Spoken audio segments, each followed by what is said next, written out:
आज उन साइंटिस्ट को थोड़ा शॉर्ट वे में पढ़ते हैं जो यूजुअली बायोलॉजी के किसी यूनिट के स्टार्टिंग में होते हैं। सबसे पहले स्टार्ट करते हैं 11th की बायो की लास्ट यूनिट से, जो कि है ह्यूमन फिजियोलॉजी। तो लास्ट यूनिट के साइंटिस्ट है ऑल्फेंसो कॉटी। ऑल्फेंसो कॉटी का डिस्क्रिप्शन देख सकते हैं आप। सबसे पहले उन्होंने दिया है कार्डियोवास्कुलर सिस्टम ऑफ रेप्टाइल्स। बाद में फिर उन्होंने मैमेलियन ऑडिटरी सिस्टम पे फोकस किया था, तो उसमें उन्होंने डिस्क्राइब करा है कुछ स्ट्रक्चर जो कि बेसिलर मेम्ब्रेन ऑफ कोक्लिया पे होते हैं, जिनमें कुछ हेयर सेल्स होती है जो कि साउंड वाइब्रेशन को कन्वर्ट करती है नर्व इम्पल्सेस में। बस इतना सा अपने को याद रखना है। अब यूजुअली हम इसमें क्या करेंगे, एनसीईआरटी की लाइंस वगैरह पढ़ते हैं ना, तो फिर हमको वहां पे लाइंस जो होती है वो नई नहीं लगती है। फिर आती है अपनी उधर से प्लांट फिजियोलॉजी। तो ये आपके हो गए प्लांट फिजियोलॉजी के साइंटिस्ट मेल्विन केल्विन।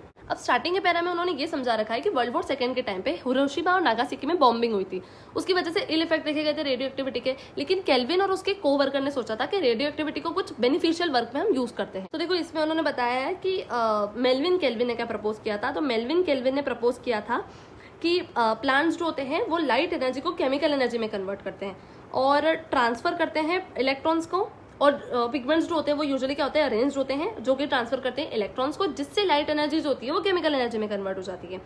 फिर दूसरी उनकी बात आती है नोबेल प्राइज की। तो नोबेल प्राइज उनको मिला था क्योंकि उन्होंने क्या करा था, पाथवे को मैप करा था। जो पाथवे था उसकी मैपिंग करी थी काई के कार्बन के असिमिलेशन के, मतलब कार्बन कैसे यूटिलाइज होता है उस प्रोसेस में, उसकी मैपिंग करी थी उन्हें पाथवे की, जिस वजह से उनको नोबेल प्राइज मिल चुका था। फिर जे बर्शम भैया की बात आई है।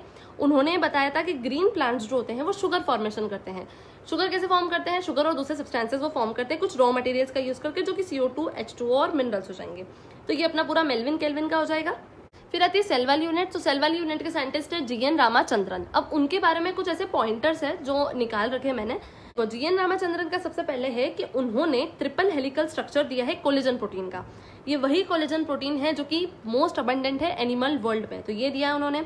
दूसरा उन्होंने किया था confirmation of protein use of Ramachandran plot. Ramachandran का प्लॉट का यूज करके उन्होंने कंफर्मेशन करा था प्रोटीन का।